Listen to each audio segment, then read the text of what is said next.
vocês, e vocês, eu acho que também vão poder contribuir com a gente na nossa formação, no nosso trabalho aqui na Unesp. Então, como é que vai acontecer a nossa aula pública? É aula, né? Então, é importante a gente, eu frisar isso, é uma aula, a gente tem 4 convidados como professores, né? Vão aí ter em torno de uns 15 a 20 minutos de fala, cada um dos 4 convidados, né? O professor Fábio, né? Que está lá em São Paulo, né? Depois ele vai se apresentar melhor, né? Ele faz parte da frente da Palestina em São Paulo e da CSP com Lutas, que é uma entidade sindical nacional, né? Temos a Jalila, que é psicóloga clínica, né? Hoje mestranda no curso de Ciência da Saúde Coletiva, né? Que vai aqui também falar um pouco, né? Eu conheci ela numa atividade que teve na Praça Nereu Ramos, gostei muito da fala dela, então convidei e ela aceitou de vir fazer uma fala. Nós estamos com o Sheikh Adil, né, que é o Sheikh da mesquita muçulmana aqui de Criciúma, né, que está envolvido nessa discussão e está trazendo também muitas questões importantes na relação entre as questões políticas e religiosas, né, então é importante ouvir uma fala nessa perspectiva também teológica, né. E nós temos o Newton Júnior, que é um ex-militante, assim, eu não digo ex-militante porque militante continua sempre, né? No sindicato, Simprex, né? Da Previdência, né? Que também eu escutei ele numa fala no ato sobre essa temática, né? Então fiz o convite por internet também do Sheikh, né? E aí o pessoal aceitou e vamos fazer essa atividade. Também nós convidamos aqui entidades, movimentos sociais, movimentos políticos, partidos políticos, né? Então temos aqui o Pedro Brunel, né, que hoje é da Juventude do PT, o Jefferson Simplício, está por aí, que é da UJC, o João Victor dos Santos Damiani, da UP, o Felipe Frutuoso Fernandes Metalúrgico, militante do PSU, o professor Pedro, fica à vontade, Pedro Miranda, professor aposentado da rede pública estadual, meu colega, e o Júnior do Sol é o mesmo livro, não é isso? Então tá. Então é assim, né? Cada convidado vai ter o Fábio inicia, então de 15 a 20 minutos, depois eu passo a palavra para a Jalila, se não me engano, acho que é a Jalila, né? Vocês, depois o Adil e depois o Lico, tá? E daí, depois a gente abre 5 minutos para cada entidade que está aqui representada, né, para também fazer uma fala, e para a plateia aqui, para a comunidade, para os alunos, né, também comentar, fazer perguntas, tirar dúvidas, fazer uma discussão bem importante, bem profunda e sincera, né, na temática que a gente tem que compreender o que está acontecendo, tá bom? Então, Fábio, é com você. Boa noite, vocês conseguem me escutar? Sim. Então tá bom. Ó, gente, deixa eu me apresentar. Meu nome é Fábio Bosco. Eu atuo no setor de solidariedade internacional da CSP Condutas. Fiz pedagogia. E a gente, nesses últimos dias, tem conversado muito sobre a questão palestina. Eu tive a oportunidade de visitar a Palestina 4 vezes, né? Quero contar um pouco para vocês as opiniões, né, sobre os fatos que estão ocorrendo para a gente poder debater, né? Então, em primeiro lugar, a gente está no 5º dia de uma trégua negociada entre o Estado de Israel, o Hamas, com intermediação de outros governos, né, o Catar, os Estados Unidos e o Egito. Essa trégua para uma troca de prisioneiros e para permitir o ingresso de ajuda humanitária que estava parada fazendo 1 mês e meio, né, entre o início dos bombardeios que Israel vem fazendo sobre toda a faixa de Gaza, né? Então, o que eu acho que é importante a gente ver aqui? Esses bombardeios, o equivalente em termos de poder bélico, é igual a 2 bombas atômicas que foram jogadas sobre Hiroshima. Então, elas tiveram um efeito devastador. Tem um terço da faixa de Gaza que está no chão. E o exército israelense, ele considera tudo alvo. Por exemplo, uma escola, ele acha que é alvo. Então, por exemplo, ele bombardeou 164 escolas que atendiam 166 mil alunos, né? Ele bombardeou hospitais, porque ele acha que é base do Hamas.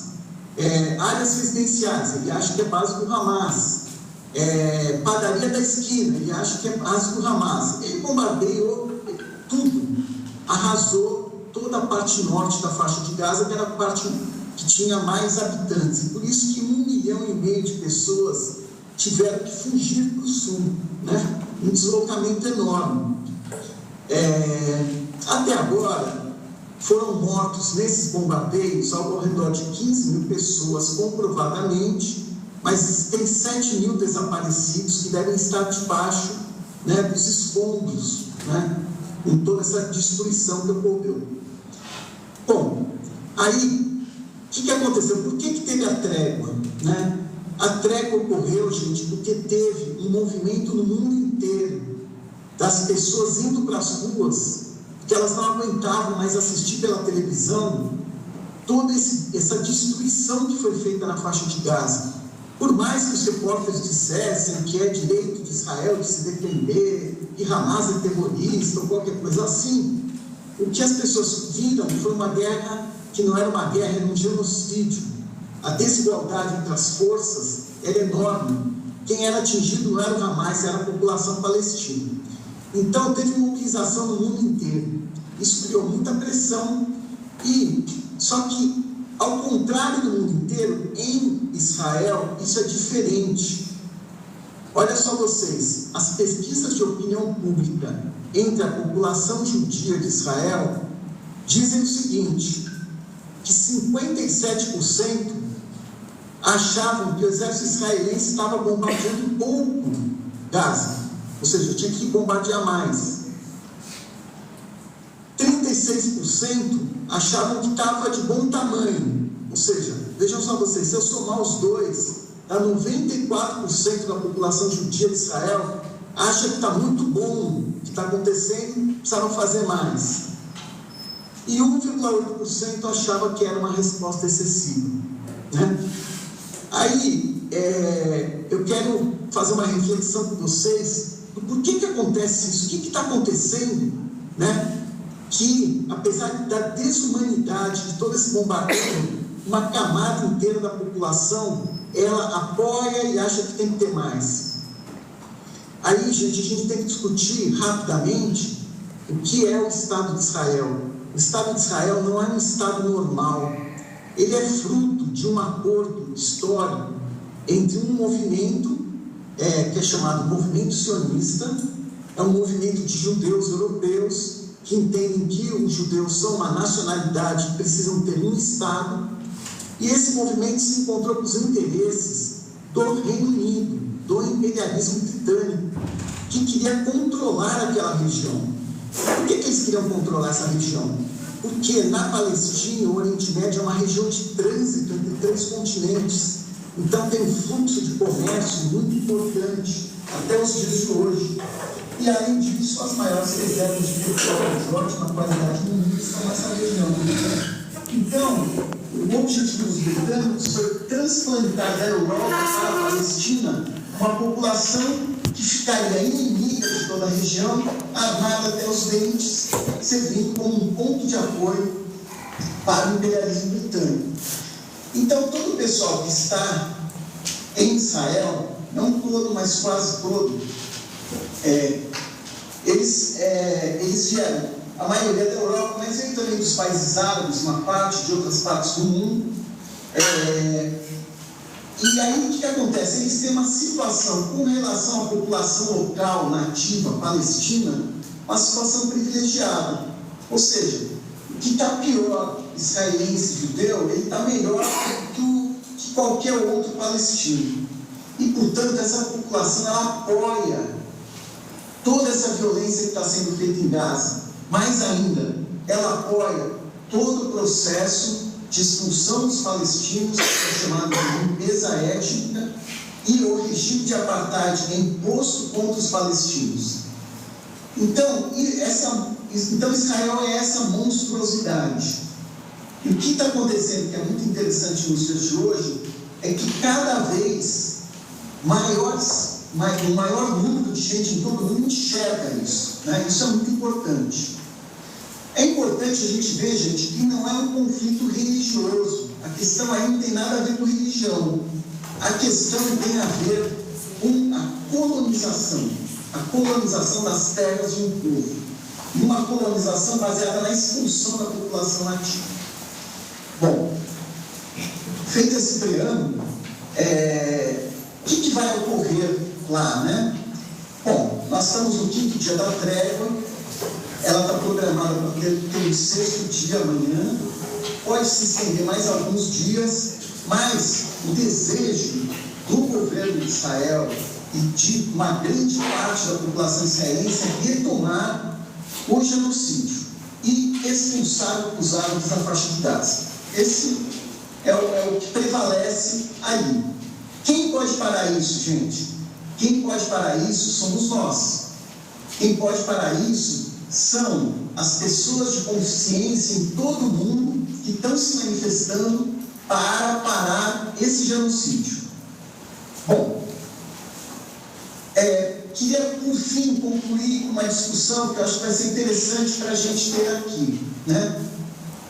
Qual é a solução para essa situação que a gente tem na Palestina? Bom, nós temos 4 soluções. A primeira solução é a do Estado israelense, continuar fazendo o que está até expulsar o último palestino das suas terras.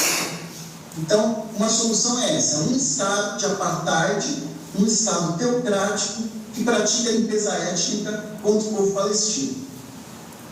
Tem uma segunda hipótese que é defendida pelas Nações Unidas e por muitos governos em todo o mundo, que é a solução de 2 Estados. Ou seja, você pegar um pedaço da Palestina, 22% para ser exato, e criar ali um Estado palestino, que vai viver ao lado de um Estado de Israel, que vai ter 78% das terras da Palestina, armado até os dentes, né? Então, essa é uma outra solução que é defendida aí por muita gente aí na comunidade internacional.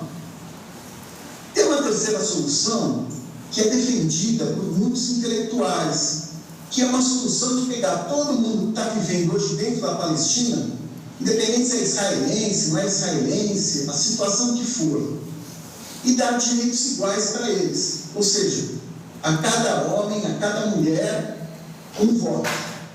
E aí, através desse mecanismo democrático, você resolver o problema de opressão contra os palestinos.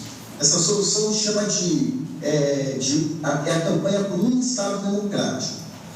E, por fim, a 4ª solução é a que fala de uma Palestina livre do rio ao mar, né?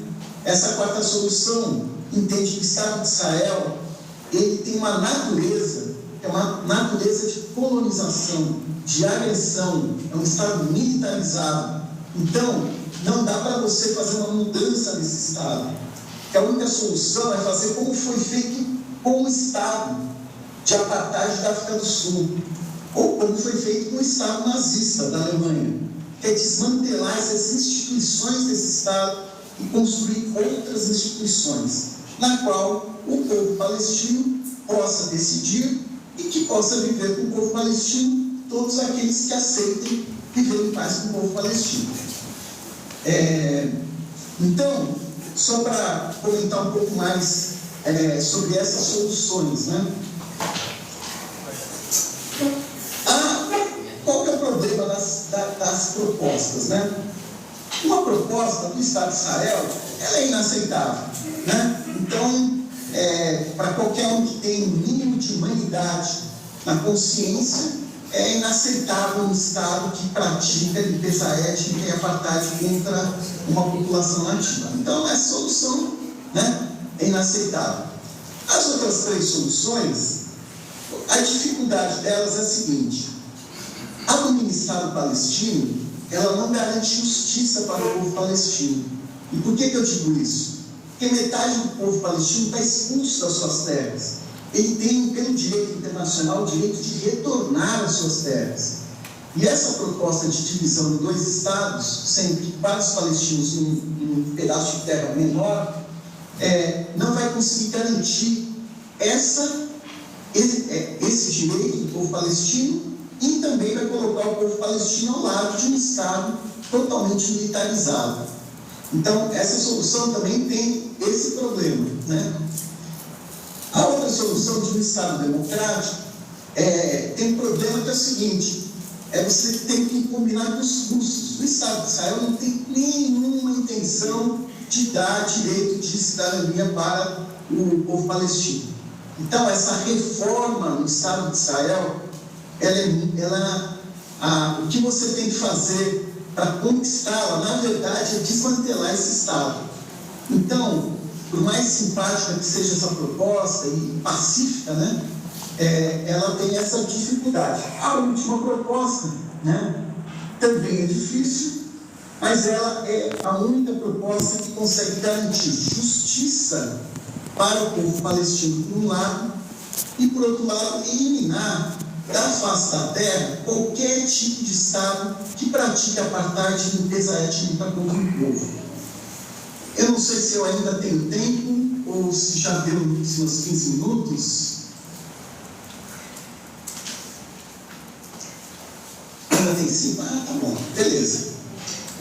Bom, para terminar, então, eu queria contar um pouco para vocês das mobilizações em todo o mundo, que elas estão cumprindo um papel muito decisivo, né? O lugar mais interessante para a gente examinar são os Estados Unidos, porque os Estados Unidos ele é o maior apoiador do Estado de Israel. Os Estados Unidos entregam para o Estado de Israel todo ano 3.800 bilhões em armas, né? Então ele é o grande apoiador da manutenção do Estado de Israel, do seu armamento. Só que dentro dos Estados Unidos a opinião pública ela está mudando, apesar de toda campanha que é feita pela imprensa e tal. O fato é que hoje nos Estados Unidos tem uma maioria que quer o cessar-fogo, não quer mais esses bombardeios genocidas contra a faixa de Gaza, e na juventude, ou seja, as pessoas menores de 35 anos, existe mais gente simpática à Palestina do que ao Estado de Israel. Então é um lugar muito interessante. Os Estados Unidos também, ele tem metade da população judia em todo o mundo, né? Metade está lá, uns 40% estão na Palestina e os outros estão espalhados, né, em vários países em todo o mundo.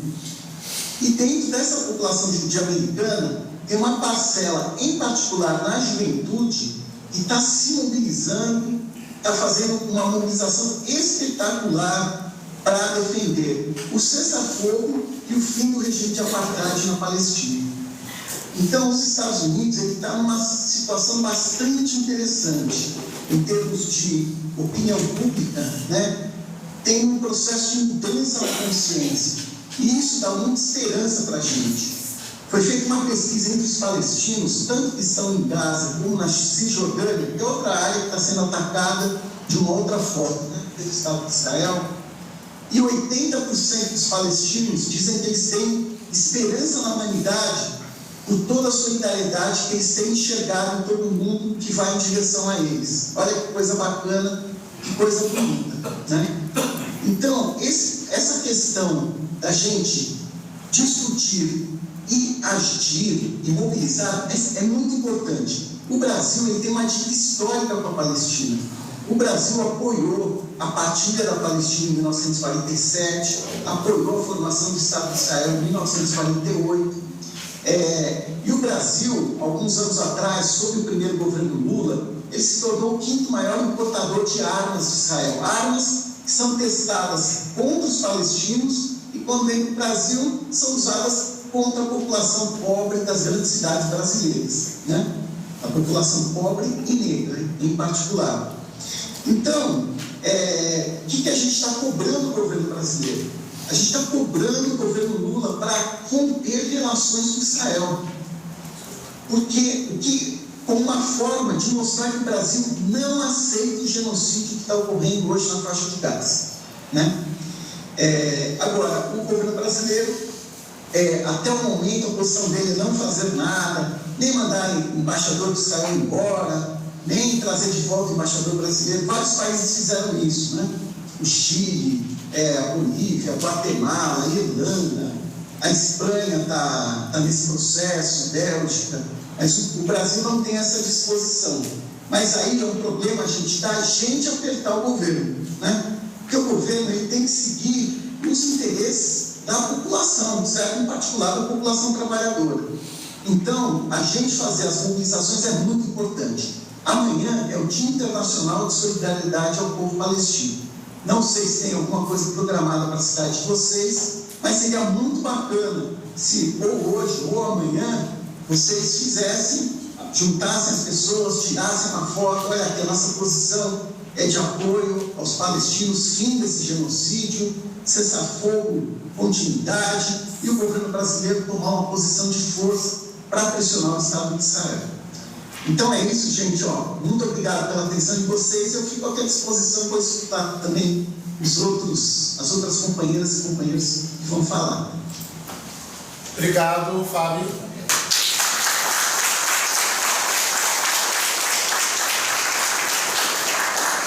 Eu já na sequência convido a Jamila a fazer a sua...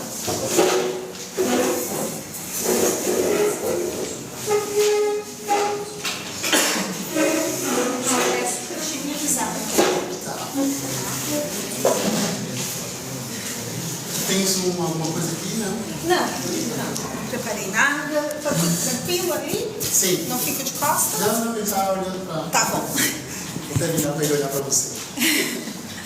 Boa noite, gente. Em primeiro lugar, eu queria agradecer ao professor por essa atitude, por esse momento de a gente estar aqui nesse momento de troca, de partilha, né?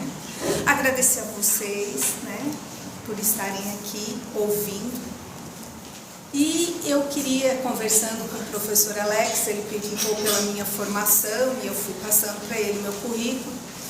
E eu comentei com ele que o que me habilitava a estar aqui hoje conversando um pouquinho com vocês é que eu sou filha de palestino, né? Então, eu vou falar para vocês um pouquinho da minha história. E meus colegas vão falar um pouquinho mais sobre a questão palestina, mas um pouquinho da minha história que vai sendo construída com toda essa questão desse genocídio que está acontecendo nesse momento. Então, meu pai, ele vem da Palestina em 1954, né? Então, o Estado de Israel é criado em 1948, né? Ele vem logo depois, não muito tempo, em 1954, e ele participou, né, da primeira Nakba. O que é a Nakba, né? A Nakba, só para a gente ter um registro, é uma palavra que não pode ser usada no Estado de Israel. Lá no Estado de Israel é proibido falar da Nakba. O que é a Nakba? A Nakba é a saída do povo palestino das suas casas, das suas terras, expulso desses lugares que depois, posterior à expulsão do povo palestino, vira os kibbutz ou as colônias judaicas, tá? Então, meu pai é da região de Selbit, né? Uma região que fica hoje ela fica no Estado de Israel, ela não é na Cisjordânia, né? Hoje a minha família se mudou para Bido, que é um bairrozinho, é uma vila, né? Um vilarejo próximo a Jerusalém, ali na Cisjordânia. A gente é dali daquela região. Na verdade, hoje lá eu tenho primos, tios, já não tem mais. E o meu pai, então, era de Selbit, e essa região sofre, ali em 1948, o ataque, né? Na época, não era o exército de Israel. O que aconteceu? Quando Israel se intitula, né, e se declara Estado de Israel, não havia construção do Estado palestino. Ninguém declarou o Estado palestino. A ONU, em 1948, ela decide que vai ser formado 2 territórios, 2 estados. A Palestina, que compreende todo o mapa que hoje a gente olha de Israel, né? Ali existia, sim, era Palestina, né? Ela é, em 1948, dividida em 2 territórios, só que a ONU nunca declarou o Estado da Palestina. Então, em 1948, quando os ingleses saem, porque a Palestina era colônia inglesa, os ingleses saem, os palestinos eles ficam sem nenhuma defesa. Por quê? Porque nós não éramos um Estado, nós deveríamos ser nomeados um Estado, nós não tínhamos militares, nós não tínhamos armamento, nós não tínhamos nada disso. Então, o governo inglês, que era quem, né, o colonizador, ele mantém e cuida do seu povo colonizado. É assim que a gente entende. Então, sai o nosso colonizador e nós ficamos à mercê da nossa própria sorte, que não foi muito boa, né? Então, nessa época, o que acontece? O Estado de Israel, né, se intitula Estado de Israel, e havia, eu não queria usar a palavra milícias, eu não sei se existe outra palavra, mas existiam uma população armada que estava a serviço do Estado sionista de Israel. Eu acho que é importante a gente deixar claro que a nossa discussão e toda a nossa defesa não passa pela acusação ou por qualquer briga com o judeu. Entendeu? O judeu, ele vivia na Palestina, alguns judeus sim, fazem parte sim daquela região, mas são considerados por nós e até pelo próprio judeu da região como palestinos. Porque o judaísmo é uma religião, né? E outra coisa que eu acho que eu estou fazendo um parênteses aqui, né? Mas outra coisa que tem que ficar muito clara é que não existe semitismo da nossa forma, nós não somos antissemitas quando a gente fala do Estado sionista de Israel. Porque eu não estou falando do povo judeu. E mesmo eu, enquanto árabe, descendente de palestino da região, eu também sou descendente de Abraão e eu também sou semita. Então, vocês vejam que essa narrativa ela vai sendo feita com jogos de palavras que causam uma confusão na gente. A gente não sabe direito a coisa, né? Então, o que aconteceu? Em 1948, eles tomam o vilarejo do meu pai, e o meu pai, então, junto com toda a família, com mais de todo mundo, em torno de umas 800, saem e vão tomar a faixa de Gaza e a Cisjordânia. A gente vai sendo expulso gradativamente desses lugares.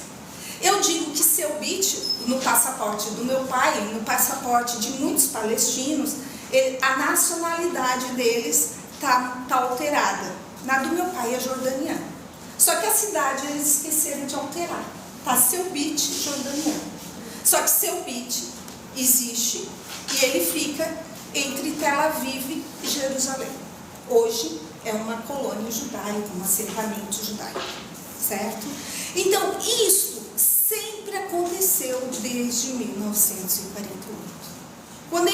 Quando eclodiu todo esse conflito, a gente que vive aqui, que acompanha isso há muito tempo, fica um pouco resistente. Por quê? Porque nós já estamos acostumados e, né, hoje a gente vê que tem uma esperança, mas nós já estamos acostumados ao quê?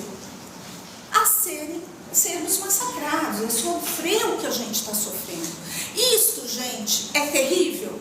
É novidade para nós palestinos? E para quem conhece a questão palestina? Não, isso não parou. A trégua está tendo agora, mas a trégua está sendo lá na faixa de Gaza, porque na Cisjordânia está sendo preso crianças, mulheres, o tempo todo. Estão sendo presos agora, nesse momento, estão sendo mortos agora. Então, o que aconteceu nesse momento é que o mundo viu o nosso grito. O mundo nos olhou, o mundo nos viu. E isto, e nós palestinos, é um acalento muito grande, porque vocês imaginem não ser vistos há tanto tempo, né? Só então a gente se dá conta. Eu sou nascida aqui, sempre morei aqui, e tive a infelicidade de não ter, e que maravilha estar numa turma de pedagogia, que maravilha, né? Não tive a felicidade de ter um professor que fosse humanizado nisso, ou que tivesse um pouco de conhecimento. Não vou culpá-lo, porque até pouco tempo, então, nem nós tínhamos, nós que somos, né, descendentes, tínhamos todo esse conhecimento que hoje está vindo para nós. Mas eu cresci, quando eu dizia de onde eu era, né, sou descendente de palestino, eu sempre cresci, meu pai nunca disse que era jordaniano, meu pai nunca disse que, não, nós somos palestinos. E eu falava disso, as pessoas olhavam e diziam, não existe o palestino. Então isso é o que a gente ouve falar nos discursos da limpeza étnica. Eu acabo com uma população, eu acabo com uma história de uma população. Hoje eu fiz questão de vir a caráter, porque esse é um vestido palestino. Esse é um vestido de bido, que o meu pai trouxe em 73, quando ele foi para lá. Então, essa cultura, essa nacionalidade de um povo está sendo acabada, está sendo exterminada, desde 1948. Então, meu pai chega no Brasil em 1954. Aqui ele constitui família e aqui a gente está até hoje. Mas a gente não deixa de lembrar de onde a gente veio. Nós somos palestinos. Essa é a minha raiz. E aí, o professor estava falando, por que a gente está aqui conversando sobre uma causa que não é nossa, né? Porque nós estamos falando sobre pessoas, sobre o nosso sentimento de humanidade, sobre isso que nós estamos falando. O que eu vivi lá atrás é fruto de um sistema de colonialismo e que hoje ainda reverbera. E sim, aqui no Brasil a gente ainda tem consequências disso. E que se a gente não se acordar, se a gente disser assim, não é comigo, a gente não vai mudar. E isto, ele precisa ser mudado. Ele precisa ser mudado para que a nossa humanidade continue. O que está acontecendo lá não é uma questão de ter lados ou não. É uma questão de humanidade. Eu iria começar a conversa com vocês perguntando, né? Tipo assim, o que é valor para nós? Para mim, o valor é a vida humana. E essa tem que ser o nosso valor. Só que hoje isso fica muito perdido. A gente começa a dizer, vida humana tem valor, pera um pouquinho, deixa eu olhar bem qual é a tua etnia, que cor é os teus olhos, da onde tu vem, o que tu podes me dar. O professor Fábio estava falando ali, né? Que hoje todo aquele número, né, da pesquisa da população que vive em Israel?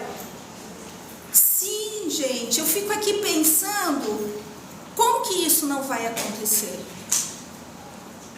Por quê? Porque vou contar para vocês como que é o processo de colonização de Israel. Então, o Israel pega alguém, tem os judeus, sim, tem os judeus que são judeus e que praticantes da religião, ou qualquer pessoa que se converta ao judaísmo, ela tem direito a ir para o Estado de Israel.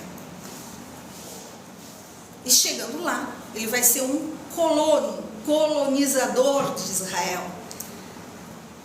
E ele vai chegar lá, tem vídeos hoje na internet, no Instagram, as redes sociais estão aí para isso, né? Acontecendo hoje, aqui, agora. Ele vai chegar na minha terra e ele vai tirar, ele vai tomar a minha terra. Ele está armado, o palestino não pode ter arma, nós não temos direito nenhum, tá, gente? Nenhum. As escolas que nós temos lá são escolas da ONU, são escolas da ONG, não é escola do governo. Não temos direito à estrada. Isso eu falo porque eu vivi, eu fui para lá em 1999. Não sei se não tem, na época não tinha sistema de locomoção, ônibus, né, que a gente estava, então eram vans. A gente pegava vans de Bido para ir até Jerusalém ou Ramala, que eram perto. Mas se tivesse um posto, né, de check-out ali, que a gente tinha que parar, o palestino, que dirigia a van que nós estávamos, ele saía da estrada principal e ia para as outras estradas. Então a gente não tem direito nem às estradas. O Estado de Israel, sim, se a gente olhar, ele é muito bonito. Ele tem uma infraestrutura muito boa. Mas isso que é apartheid, tá, gente? Apartheid é isso. O direito é só para o judeu. E outro dia eu estava ouvindo de um próprio judeu defensor da causa, que é o Breno Altman, é isso? O Breno falando que entre os judeus, eu não vou saber explicar isso direito, entre os judeus tem uma escala também de discriminação. Então existem aquele que tem um lugar e aquele que não vai ter tanto direito. E o palestino, direito zero. Então é isto que a gente briga. A gente quer ter o direito de existir. A gente quer ter o direito de chamar um lugar de nosso, ou de poder existir num lugar. Que isso nos foi tirado. E isso está sendo tirado de nós todos os dias. Então, esse colono que recebe a arma, ele recebe a arma, recebe a terra e ele vai ficar morando nessa terra. Então, assim, tem que ter uma lógica. Vamos cair. Quando eu vejo o resultado de uma pesquisa dessa, eu penso assim, quanto trabalho de humanização a gente ainda precisa fazer. O quanto a gente precisa caminhar para tornar, né, a população, a sociedade mais humana. A sociedade que não seja tão discriminatória. Porque ali tem ganhos de capital, tem ganhos fortes, né? Pensa bem, a gente está ali e tem direito a muita coisa. Então, assim, eu costumo dizer que nesse momento que eclodiu tudo isso, eu começo a entender algumas coisas que eu vivenciei enquanto adolescente, enquanto criança. Por quê? Porque eu não tinha o direito de ser quem eu sou.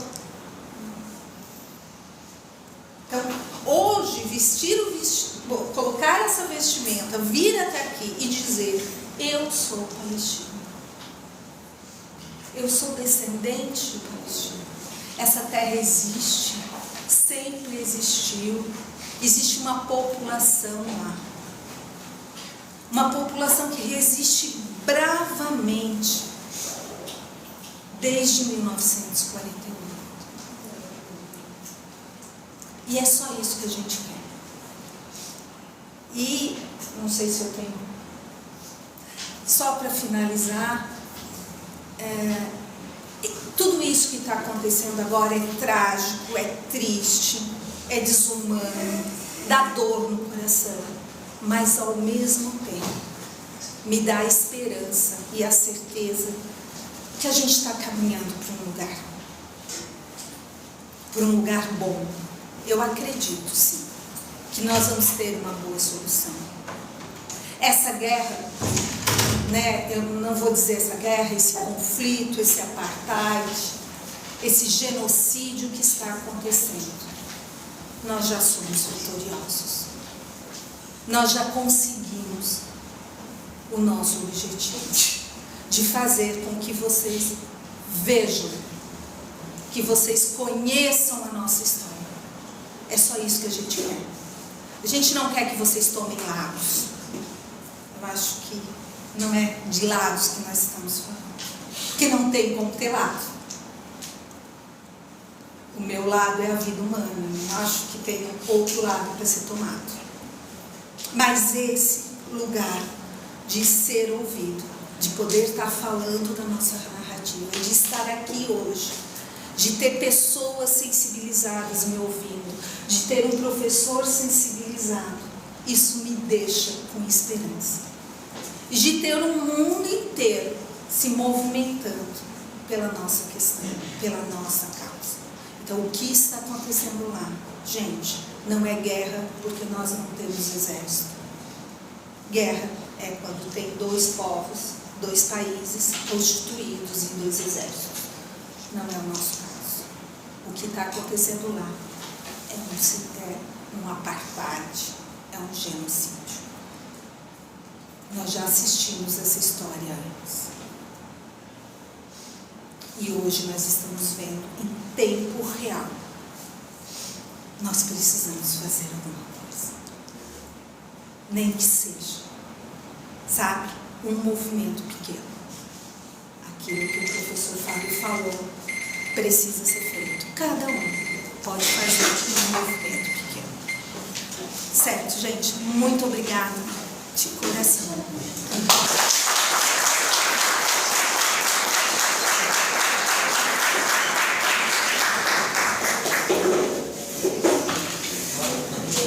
Passa para o cheque. Peraí, tô indo. Aí.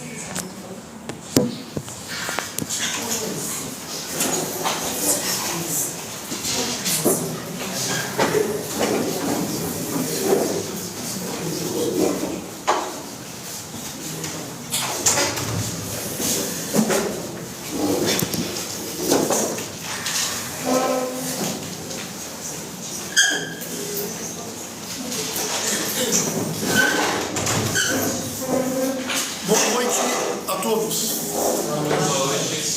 Eu inicio cumprimentando vocês com o cumprimento islâmico e ao mesmo tempo o cumprimento árabe, que é o cumprimento da paz. E falo para vocês, Assalamu alaikum, que a paz esteja convosco. Como o professor me apresentou, eu sou o sheik, ou seja, o líder religioso da Mesquita Palestina aqui em Criciúma. Mesquita Palestina porque foi fundado pelos palestinos que vieram para essa região. O principal fundador, o pai do Jamil e da Jalila. Então, apresentar rapidamente para vocês a questão islâmica, que tem a ver no sentido que ali na Palestina tem cristãos e tem judeus, só que a religião que predomina entre eles, os palestinos, é a religião islâmica. Por isso que devemos entender, entre todas as bênçãos e dádivas e favores que Deus Todo-Poderoso concedeu para a humanidade, para os humanos, está de Deus Ele ter concedido uma habilidade inata para identificar e reconhecer a sua existência.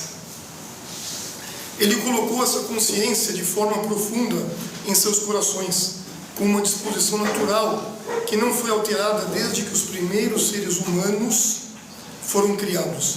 Além disso, ele reforçou essa disposição natural com os sinais que ele colocou na criação, que testificam sua existência. Entretanto, uma vez que não é possível para os seres humanos terem conhecimento detalhado do Todo-Poderoso Deus, exceto através da revelação divina, ou da revelação vinda dele, Deus então enviou os seus mensageiros para ensinar as pessoas e a humanidade sobre o seu Criador, a quem eles devem adorar. Esses mensageiros também trouxeram com eles os detalhes de como adorar Deus único, merecedor de adoração, porque tais detalhes não podem ser conhecidos exceto através da revelação. E esses dois princípios foram as coisas mais importantes que os mensageiros de todas as revelações divinas trouxeram de Deus, o único. Com base nisso, todas as revelações divinas têm tido os mesmos objetivos. Quando eu falo de religiões divinas, cristãos, judeus e muçulmanos, o mesmo princípio e objetivos, que são, primeiro, afirmar a unicidade de Deus, o único, o Criador, o louvado e glorificado, em sua essência e em seus atributos e características. Segundo, afirmar que Deus somente deve ser adorado e que nenhum outro ser deve ser adorado junto com Ele, ou ao invés dele. Terceiro, proteger o bem-estar humano e se opor à corrupção e ao mal. Assim, tudo que protege a fé, a vida, a razão, a fortuna e a linhagem são parte desse bem-estar humano que a religião protege. Por outro lado, qualquer coisa que coloque em perigo essas 5 necessidades universais é uma forma de corrupção, a qual a religião se opõe e proíbe. Quarto, convidar as pessoas a esse alto nível de virtude, valores morais e costumes nobres. O objetivo supremo de toda a mensagem divina tem sido o mesmo: guiar as pessoas a Deus, torná-las conscientes dele e fazê-las adorar somente a Ele. Cada mensagem divina veio para fortalecer esse significado, e as palavras que se seguem foram repetidas nos idiomas de todos os mensageiros de Deus, que é: adorai a Deus, não existe outro Deus, exceto Ele, o único. Essa mensagem foi transmitida a toda a humanidade, pelos profetas e mensageiros que Deus enviou a toda a nação. Todos esses mensageiros vieram com a mesma mensagem, o propósito, que significa Islã ao mesmo tempo, tanto o cristianismo, o judaísmo. Por isso que falamos que a paz e as bênçãos de Deus estejam sobre todos os mensageiros e profetas, como Abraão, Moisés, Jesus, Muhammad e todos os outros. E agora eu falo a mensagem para toda a humanidade. A mensagem para toda a humanidade: a língua é incapaz de descrever os acontecimentos dolorosos que testemunhamos nos últimos dias. E o coração está deliciado pela dor e pela tristeza.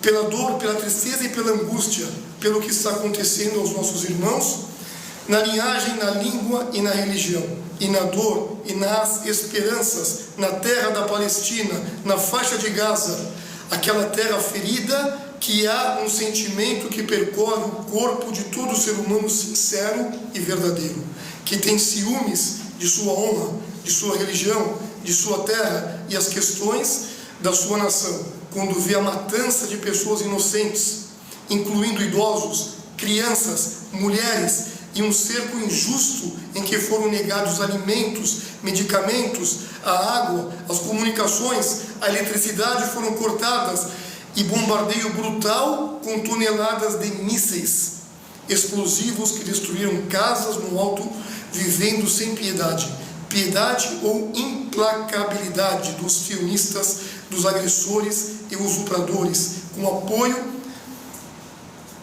e a pressão das nações infiéis globais para que os nossos irmãos sofram. Vimos funerais sucessivos, mártires e feridos a cada momento e momento. Ouvimos falar da aniquilação de famílias inteiras, da destruição de bairros, povoados e de outras formas de agressão por esse sionismo ou por essa ruindade. Então devemos entender, é colocado também que é importante, que a guerra ali, como foi falado pela Jarila, é na Palestina toda, e agora mais na faixa de Gaza, com essa trégua de 3 dias. O que é Gaza? O que nós sabemos dessa faixa de Gaza? A cidade de Gaza é uma das cidades palestinianas mais proeminentes, que desfruta de um lugar excepcional na história e na civilização. É considerado um ponto de encontro cultural entre o Oriente e o Ocidente, onde se misturam elementos de múltiplas culturas e influências regionais, tornando-a uma cidade diversificada e rica em patrimônio e história. A história de Gaza é longa e diversificada, pois testemunhou a passagem de muitas civilizações e impérios ao longo dos tempos. E a cidade tem muitas hegemonias, mas sempre conseguiu manter-se como um importante centro cultural, pois esta diversidade pode ser visto na arquitetura, nos artefatos arqueológicos e nos costumes e tradições que a cidade vivencia. Gaza é uma cidade costeira da Palestina, é a maior cidade daquela faixa ali, e está localizada no norte, está localizada na costa leste do mar Mediterrâneo e fica a cerca de 78 quilômetros a sudoeste da cidade de Jerusalém. A cidade de Gaza é o centro da província, é a maior cidade da autoridade palestina em termos de população, tornando a maior concentração de palestinos na Palestina. E a sua área é estimada em cerca de 56 quilômetros quadrados, tornando-a uma das cidades mais densamente povoadas do mundo. A cidade de Gaza ocupa um lugar importante na Palestina, devido à sua localização estratégica e à sua importância econômica e urbana. A cidade de Gaza é uma das cidades mais antigas do mundo e ganhou grande fama graças à sua localização geográfica vital, pois está localizada na interseção dos continentes da Ásia e da África. Essa localização distinta conferiu-lhe grande importância estratégica e militar, pois foi considerada a primeira barreira de defesa da Palestina ocupada. Graças à sua localização avançada, Gaza desempenhou um papel importante na proteção da segurança egípcia no nordeste do país, e foi um campo de conflitos militares entre impérios antigos e modernos, incluindo os impérios faraônicos, assírios, persa, grego, romano e cruzados. Além disso, a localização única de Gaza aumenta a sua importância, por estar situado na linha divisória climática, onde combina o clima desértico no sul e o clima mediterrâneo no norte. Graças a essa localização, tornou-se um importante centro comercial de troca de produtos internacionais. A cidade de Gaza também está localizada numa pequena colina a cerca de 45 metros acima do nível do mar e a cerca de 3 quilômetros de distância. A cidade antiga inclui uma área estimada em cerca de 1 quilômetro quadrado. Era cercado por grandes paredes contendo múltiplas portas de todas as direções. A mais importante dessas portas era conhecida em árabe, Bab al-Bahar, ou Bab Emimas, a porta do mar. Para o oeste, o Bab, uma outra porta, para o norte, uma outra porta, para o leste, e assim finalmente a última porta, que é Bab al-Rum, dos romanos, em direção ao sul. Estes mudaram, os nomes mudaram com o passar do tempo e com diferentes impérios, e essas portas geralmente eram fechadas ao pôr do sol, o que os tornava fortes e imunes aos inimigos. Então devemos entender, conclusão, a cidade de Gaza carrega um legado histórico distinto, que faz parte integrante da herança da Palestina e do mundo árabe, uma vez que Gaza, com a sua história diversificada e arquitetura única, reflete a influência das diferentes civilizações em que viveram os seus senhores. Sua longa história guarda muitas histórias de comunicação cultural e multiculturalismo. Apesar de todos esses ataques e ocupação israelitas do governo sionista, a cidade de Gaza ainda luta para construir a sua entidade árabe palestina, independente da ocupação e da interferência externa até esse exato momento. Então, nós pedimos de coração aberto, todos nós, que Deus proteja esse lugar, que Deus proteja a faixa de Gaza, que Deus proteja a Palestina, que Deus proteja esse povo, livrando eles da opressão, livrando eles do sionismo e dando a eles um Estado independente, justo e verdadeiro, com dignidade de seres humanos. Nós somos seres humanos. Nós estamos aqui hoje porque a gente está vendo o que está acontecendo. Eu não posso ser considerado um ser humano e não deixar o meu coração se influenciar por esses ataques que está acontecendo com eles. Como disse o professor aqui no começo, graças a esses atos que está acontecendo no mundo, provavelmente essa trégua, Israel foi obrigado a parar com isso. E ele perguntou: amanhã, dia 29 de novembro, será o dia que a ONU colocou, o Dia Internacional da solidariedade ao povo palestino, ao povo da faixa de Gaza. Aqui em Criciúma, nós da comunidade iremos estar reunidos aqui na Unesc, do lado, nesse terminal, a partir das 18 horas, fazendo um ato a favor da paz e da humanidade. Eu peço o apoio de todos vocês aqui. Não vou esticar muito para dar o lugar para o nosso irmão Júnior. Que Deus abençoe a todos, ilumine os nossos caminhos e proteja a todos com segurança, paz e saúde. Salam.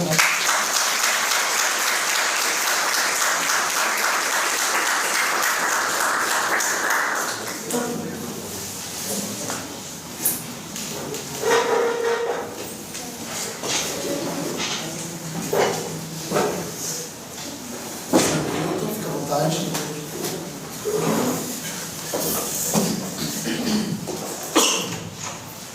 Trouxe uma colinha.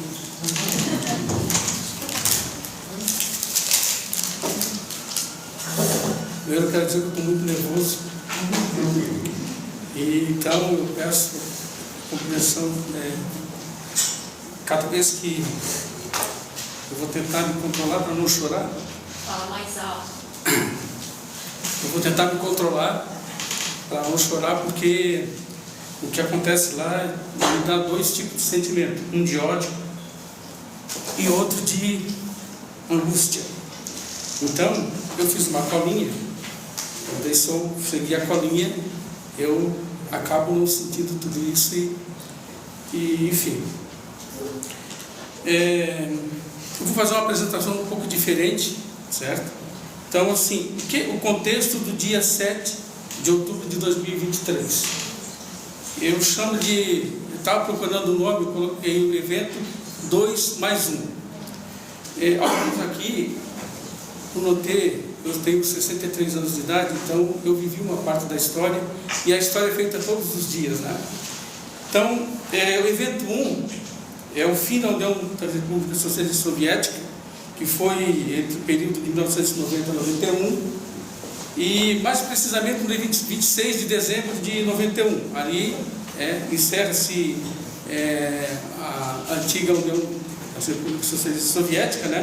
Marca o fim da ordem mundial, ou seja, entre o capitalismo e o comunismo, e sobre os países alinhados e não alinhados. Então isso é um momento rico na história, que a partir desse fim do modelo comunista, vamos dizer assim, passa-se então a ser escrito uma nova história, que é o mundo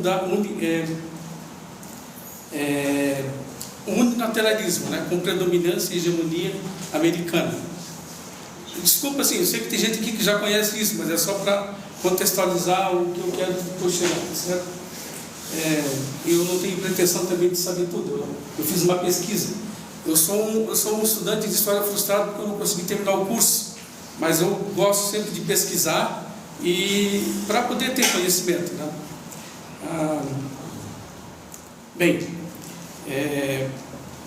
Nesse período, né, que acontece de conflito, muita coisa aconteceu no mundo. Eu acho que uma das coisas que na medida que os Estados Unidos eles têm esse poder, todo o império uma hora o Império Romano acabou, o Otomano acabou, não seria também o Império Americano que ia durar para sempre, né? Porque as forças vivas da humanidade, ela também produz mudança. Então, vai chegando um momento que o esgotamento da ordem unipolar. Né?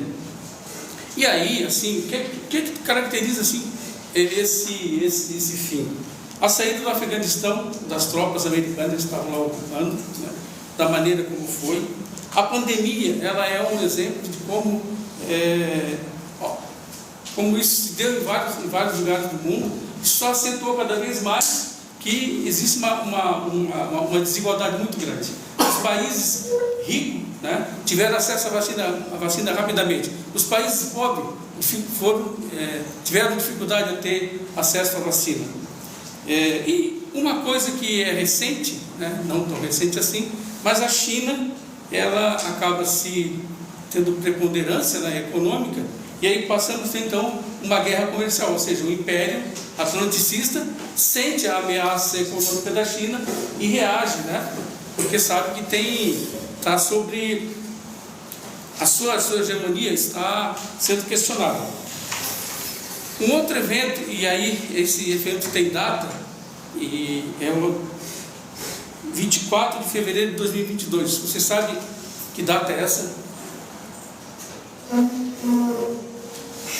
Não? Início da operação especial da Rússia na Ucrânia. Nós, a partir do dia 25, nascemos num outro mundo.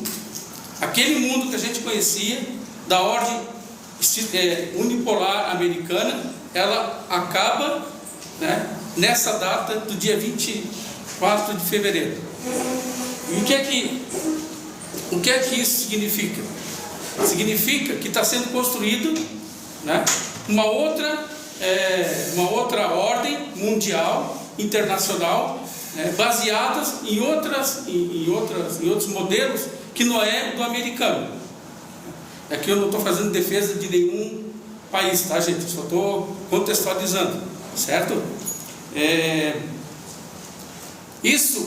Essa operação especial na Ucrânia, ela é uma luta contra quem? Contra a OTAN. A Ucrânia é só um proxy, né? Ela é um elemento que está ali sendo utilizado, evidentemente, para poder destruir a Rússia, né? Que, segundo os americanos falam, é um grande posto a céu aberto, né? Pelo fato de ter muito recurso. Só que nesse meio tempo também a China e o Irã se aproximam e eles começam a construir então uma relação de ajuda, e isso faz com que a Rússia e a China assinam um acordo, né, de cooperação por longa data, e isso estremece o Império. Por quê? Porque a partir do momento que há o sequestro do desativo russo, alerta outros países.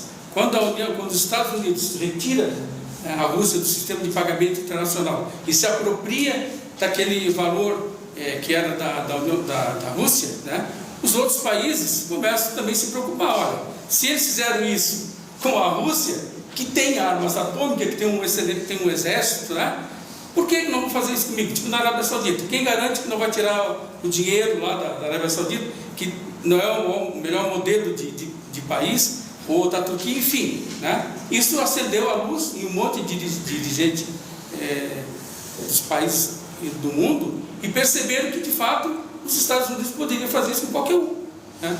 Portanto, essa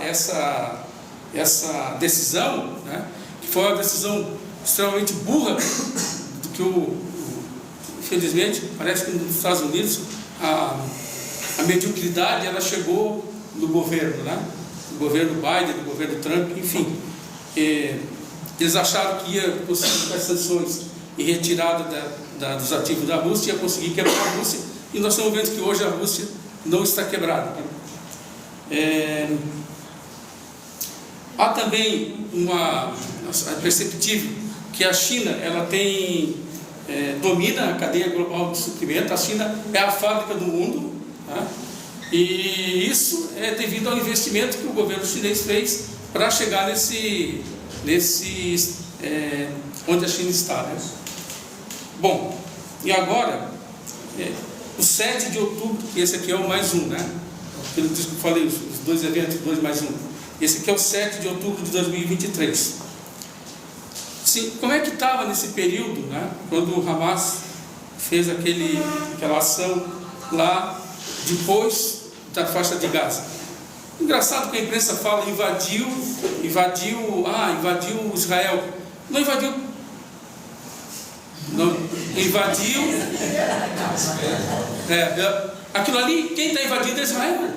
Não é o Hamas que invadiu uma terra de Israel. Aquela terra já era dos palestinos. Portanto, quando fez aquela ação, ele não invadiu. Ele foi lá com um objetivo.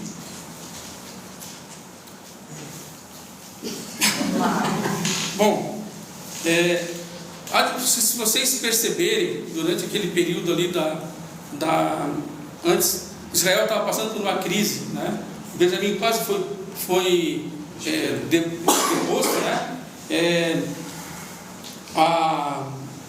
Essa fragilidade de ele tentar dominar o Supremo Tribunal Federal, fez protesto, enfim, né? Isso dividiu a sociedade israelense, né? Esse acirramento, né, é provocado pelos judeus nacionalistas, fundamentalistas e mais sionistas, que estão disputando o aparelho de Estado. Ou seja, eles querem tomar conta porque tem gente que, aquele 1% ali que diz que não concorda com, né, talvez para exatamente para eles serem, como é que se diz, não ter nem esse 1% para dizer que é contra aquilo que Israel está fazendo, né? E aí, vocês lembram que lá na ONU, o Benjamin Netanyahu apresentou aquele mapa, né, onde não existia mais a Palestina. E qual era a situação da Palestina, né? Bom, Gaza está atacado desde 2014, não é agora que começou os ataques. Desde 2014 Gaza sofre ataques, a Cisjordânia sofre ataque, enfim, qualquer palestino que está lá sofre ataque, né? A violência na Cisjordânia, o assassinato de lideranças palestinas, prisão e morte de jornalistas e manifestantes. O sionismo, ele é racista, ele é xenófobo, tá? E genocida, e eu acho que o sionismo, se fosse uma doença, ele seria um câncer. E todo câncer, como é agressivo, a gente precisa ter um tipo de remédio. E o remédio seria exterminar, né, aquilo que causa mal no corpo da gente. Então, eu não falo isso porque, com gosto, não. Eu falo isso com muita tristeza. Nós estamos vivendo nesse século e ter que conviver com essa realidade, né? Quais eram os objetivos do dia 7 de outubro de 2023, lá do Hamas? Impedir? Sim, isso aqui é fruto de muita pesquisa. Pode ser que não seja. Mais tarde, quando os historiadores forem, vocês evidentemente vão ser também pesquisadores, a indicação parece que era isso, tá? Que era impedir os acordos de Abraão, né, que vai fazer um tratado de paz com os países árabes, sendo estou muito atrasado aí, professor. Não. 8 minutos. Quanto? 8. Que era de fazer com que Israel fizesse um acordo de paz com a Arábia Saudita para poder aproximar, né, os países árabes, e o país mais rico é a Arábia Saudita, no caso do petróleo, né? Então essa decisão era de parar esses acordos que seriam feitos, né? Recolocar a questão da Palestina na ordem do dia, certo? Garantir a santidade do espaço da mesquita de Al-Aqsa. Vocês podem ver, toda vez que tem... Eu sou muçulmano, eu não sou árabe, eu sou muçulmano, eu fiz a minha reversão ao Islã. E se eu fosse palestino, eu quisesse ir lá rezar, eu não posso. Tá? Os soldados israelenses, as forças de segurança, vão dizer quem é que pode e quem é que não pode. Ou seja, a mesquita é é da religião muçulmana e eu não posso ir lá rezar. Eu não vou lá fazer ataque, eu não vou lá matar, eu não vou lá exterminar, eu vou lá rezar. Tá? Eu não posso. Quem diz que pode é o Estado de Israel. Tá? Então, essa também era o objetivo do Hamas. E a militar, né, era fazer refém, né, capturar as pessoas para fazer refém, e aí fazer troca depois por outros prisioneiros que estão lá, e que não é novidade aqui para ninguém, né? Pelo fato de Israel ter uma prisão de criança, enfim. Né? Qual era a intenção de Netanyahu? Bom, Netanyahu, quando acontece esse evento, ele tenta então se agarrar, né, na unidade, porque Israel foi agredida, foi atacada, para ele se livrar do quê? Um processo de prisão. Tá? Então aqui tem um componente que é o componente político interno de Israel. Né? Ele não está preocupado com a faixa de Gaza, ele está preocupado em não ser preso. Tá? E qual é o resultado do dia 7 de outubro para o mundo? Israel e Estados Unidos, né, são cúmplices no assassinato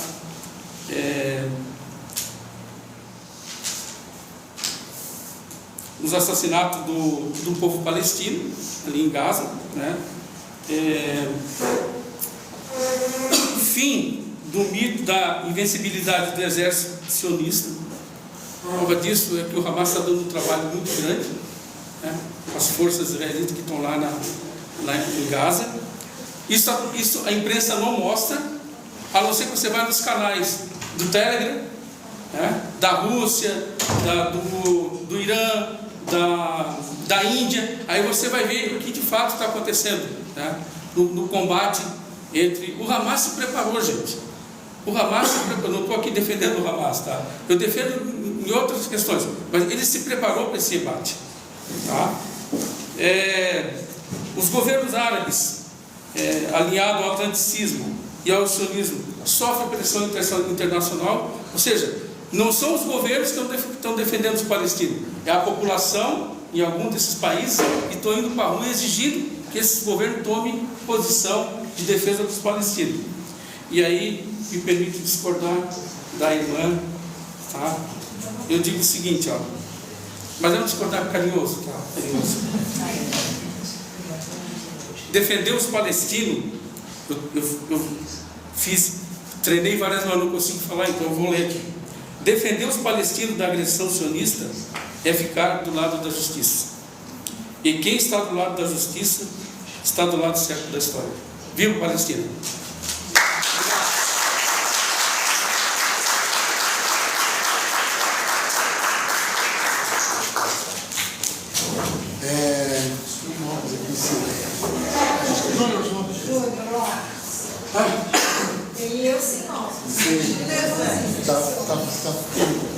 Então, pessoal, nós vamos para a segunda parte da nossa atividade, né, que é abrir primeiramente para os representantes das entidades aqui, né, são 4, depois a gente abre também para o pessoal que está assistindo. O teto até as 9h30, né, o limite assim, que a gente pode ficar aqui na sala de aula. Daí eu já passo para o Bruno, então já fazer a fala. Você já perdeu a apresentação do slide? Isso, esse mesmo. Pode botar só...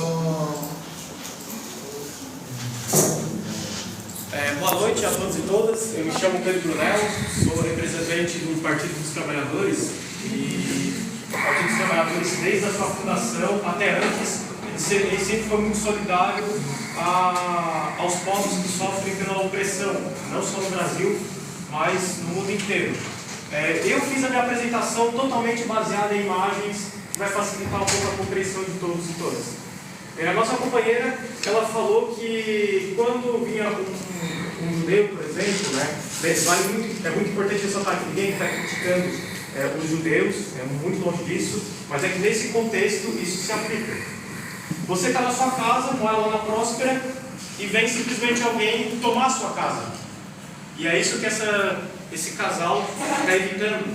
Então, se você procurar imagens da Palestina, você vai ver muitas de cenas assim, de pessoas fazendo barricadas em suas casas, em suas ruas ou em seus bairros, porque eles não querem que os colonizadores, olha só, colonizadores, coisa que a gente imaginava que só tinha 1500 quando colonizaram o Brasil, mas ainda existe. Essa cena é um exemplo. Pode passar. Muito se fala sobre faixa de Gaza, Cisjordânia. Vamos só fazer uma análise. Procurei os dados mais atualizados que eu encontrei na internet. Tubarão, olha como que Criciúma é maior que Tubarão. Tubarão tem 301 km², Criciúma tem 2.000. Faixa de Gaza, olha só a faixa de Gaza, é um pouquinho só maior que a cidade de Tubarão. A cidade de Tubarão é para o nosso lado, para vocês verem. E a Cisjordânia, também é uma outra parte da Palestina, né, que eu vou explicar melhor, ela é um pouquinho maior que Criciúma. Mas olha só a quantidade de povos, de quantas pessoas moram. Em Criciúma, 214 mil pessoas. Na faixa de Gaza, 2 milhões de pessoas. Agora imagina 2 milhões de pessoas morando na cidade de Tubarão. Pode passar. E aqui é interessante a gente ressaltar, fazer uma pergunta. Quem acha que o que acontece hoje na Palestina é um genocídio? Levanta a mão, só para eu tentar dar uma... beleza. Só que muitas pessoas, eles falam que não é um genocídio, porque a quantidade de as pessoas que nascem na Palestina é sempre crescente.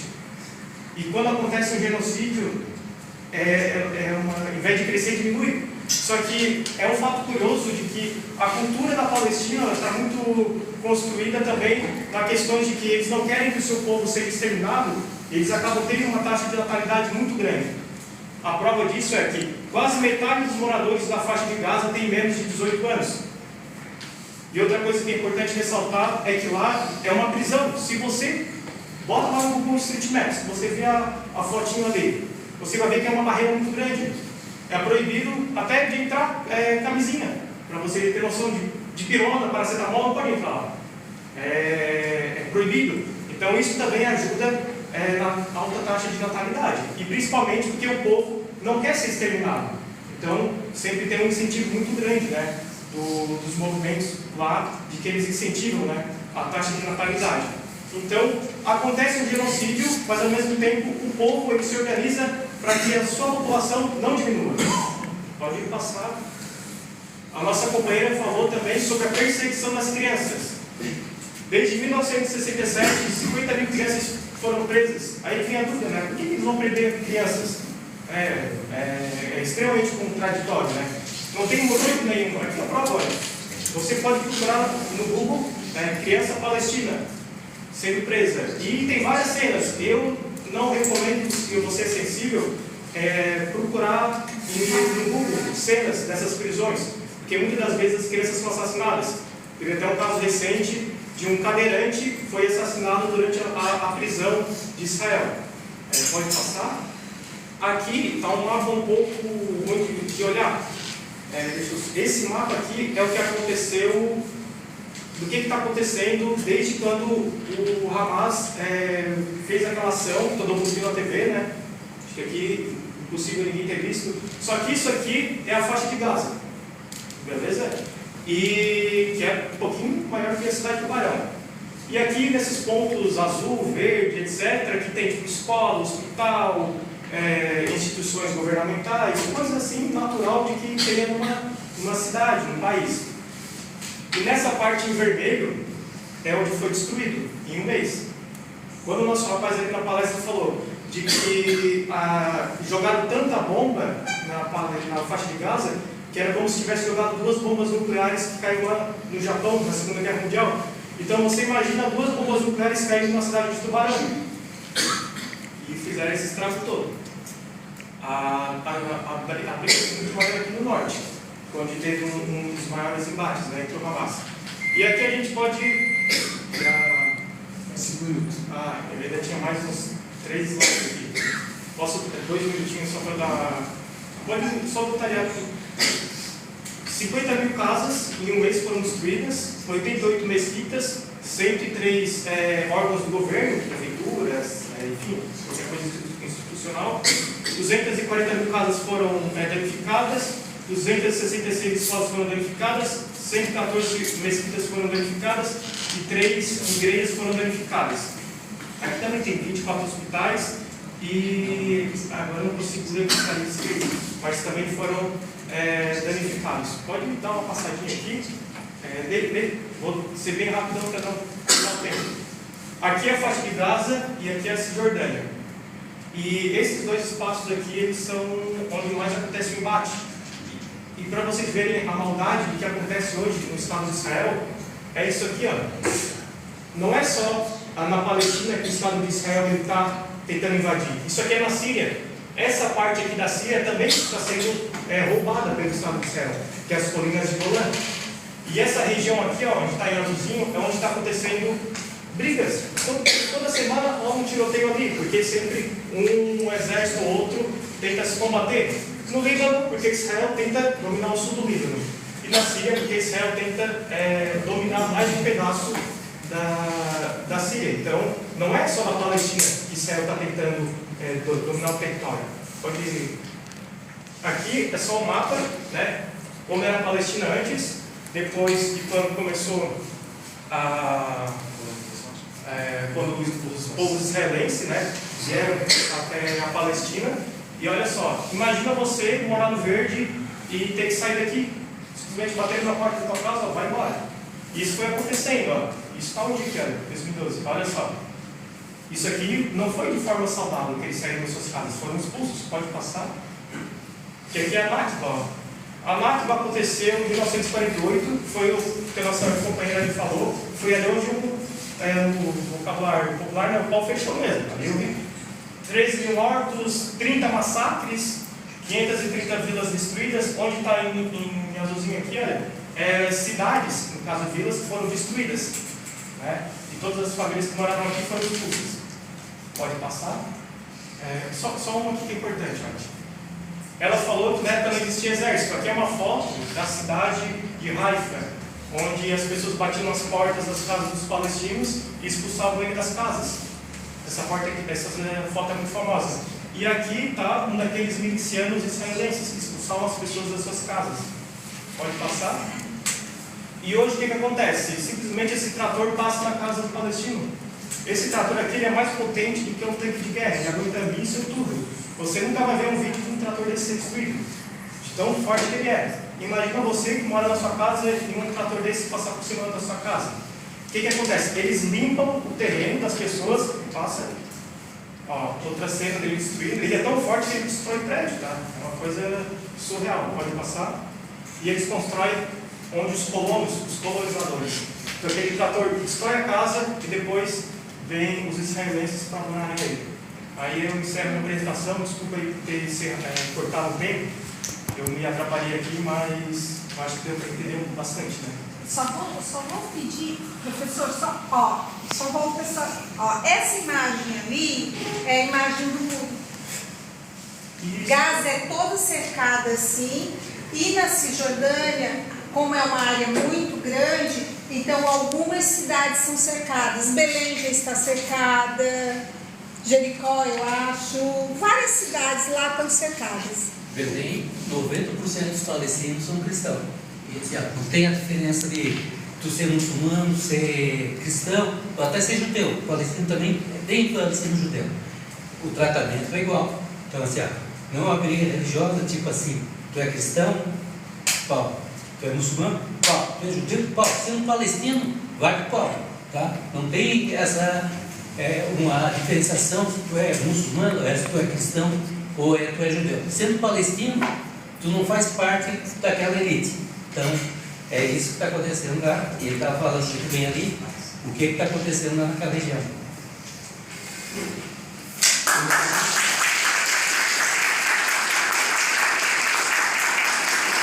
Até a questão da JC, a questão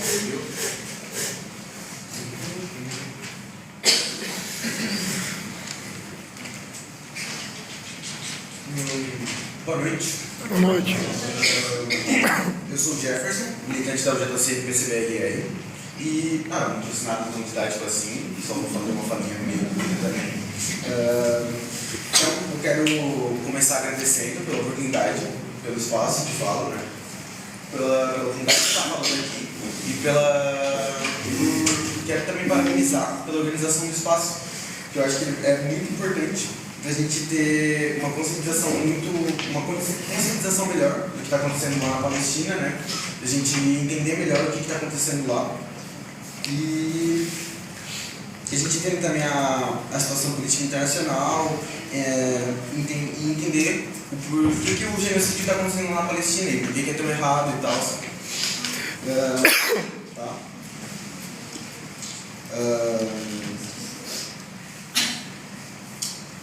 Eu quero também pedir um apelo, né, a todas as pessoas que estão aqui, né, que a gente preste solidariedade pela situação do povo palestino.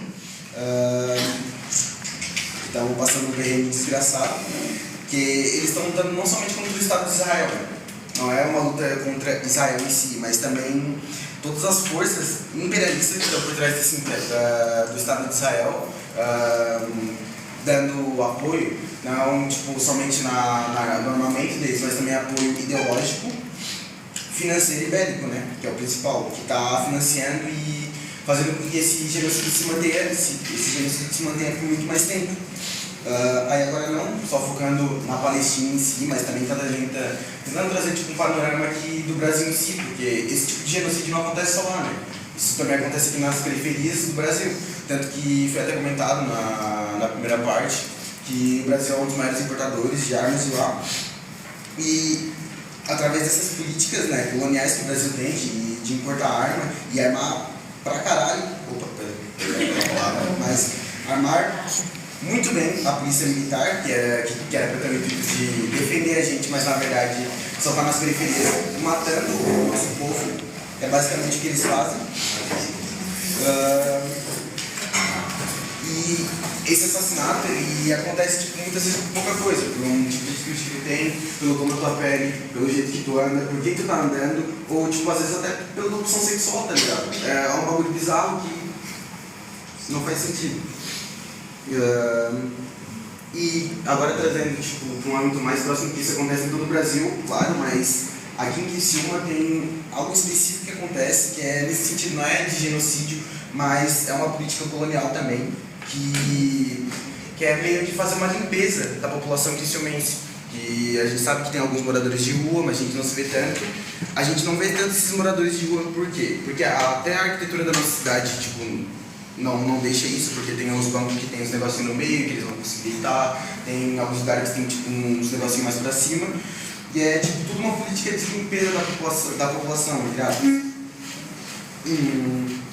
Onde tipo, esses moradores eles são afastados do centro e eles são jogados sem apoio nenhum para as periferias da cidade, que aí se torna uma cidade mais bonita, sem ninguém, sem nenhum morador de rua, entre aspas, né? Que a gente sabe que tem.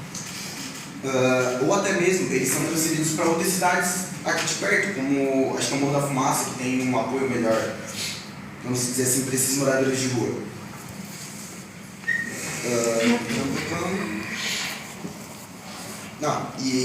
Essas políticas são tomadas, né? Isso tudo para que esses moradores de rua eles não tenham tipo, simplesmente o direito básico da vida, né? O direito básico de viver, que eu acredito que todo ser humano tem que ter. E essa política colonial, ela cerca nossas vidas em vários graus de violência, né? Tipo, pode ser em um negócio mais básico ou pode ser em algo mais crítico, como por exemplo quando a polícia militar invade a favela. Tá. Era isso que eu queria falar.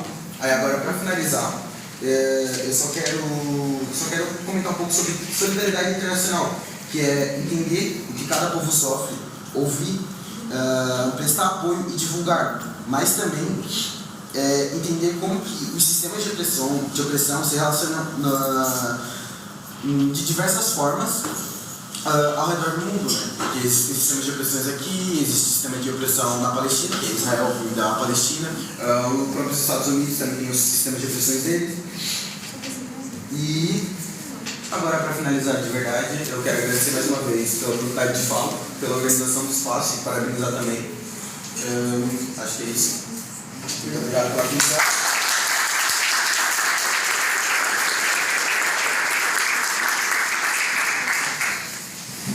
João Victor, dá ok?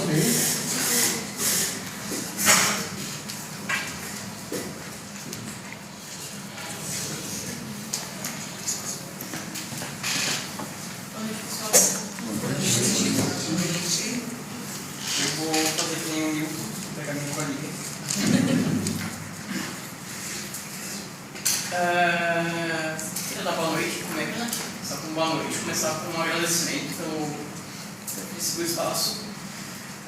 Os dois primeiros pontos que eu ia falar são os pontos que já foram falados aqui, que é, primeiro, o colonialismo que Israel faz sobre a Palestina já acontece há 70 anos. Acontece desde a criação do Estado de Israel.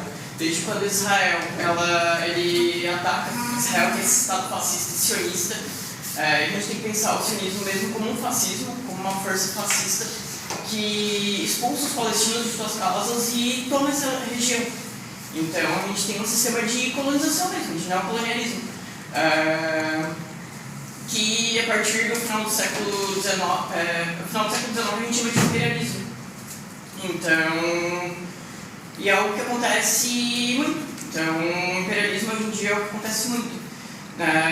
Claro, não só com o Estado de Israel, não só com o Estado de Israel, o que o Estado de Israel faz dentro contra o povo palestino, mas para cada conflito bélico que a gente vê hoje em dia. Então, a questão da guerra da Ucrânia, para além da guerra da Ucrânia, no terceiro mundo, no continente africano está acontecendo em Burkina Faso, no Congo também, conflitos que são gerados pelo próprio imperialismo.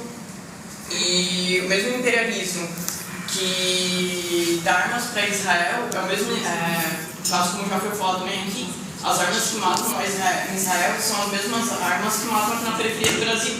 Então, as mesmas armas que são usadas lá em Israel para matar o povo palestino. Para fazer essa incursão colonialista, são as mesmas armas que são vendidas aqui no Brasil, que são utilizadas pela polícia militar para ceifar povos na periferia, pessoas na periferia. O mesmo imperialismo que mata pessoas lá na Palestina é o mesmo imperialismo que financia o agronegócio que mata os povos indígenas aqui no Brasil. Então, e o mesmo imperialismo que está lá na Palestina é o mesmo imperialismo que ceifa também vários povos no terceiro mundo, que ceifa vários povos ceifaram vários povos na Ásia, que ceifa vários povos ceifa vários povos aqui na América Latina. Claro, o nosso imperialismo aqui não é o mesmo que acontece lá em Israel, mas a gente ainda sente os efeitos do imperialismo, sentiu ao longo do século XX. Então, a Unidade Popular, ela preza pela solidariedade ao povo palestino, pede uma Palestina livre do rio ao mar, pede para que o Brasil corte relações com Israel. Então, o Brasil tem que cortar relações com esse Estado que dia sim dia também bombardeia a Palestina. E a gente preza pelo internacionalismo proletário. Então, os trabalhadores aqui do Brasil, eles devem apoiar os trabalhadores do resto do mundo. Devem apoiar os trabalhadores que estão sofrendo lá em Israel. Quem está sofrendo lá em Israel também é a classe trabalhadora. Então, a gente preza pelo internacionalismo proletário. Eu acho que todas as organizações de esquerda aqui, elas pensam nisso. Tanto os meus camaradas de outras organizações, eles vão pensar o internacionalismo proletário. Pensar o apoio que os trabalhadores aqui do Brasil têm que dar a outros trabalhadores ao redor do mundo. E a gente já vê isso, na verdade. Como eles falaram aqui, a gente teve agora esses dias de trégua. Esses dias de trégua foram graças às manifestações que a gente faz ao redor do mundo. São feitas ao redor do mundo. Então, são manifestações feitas de trabalhadores, por trabalhadores que estão dando sua solidariedade para o povo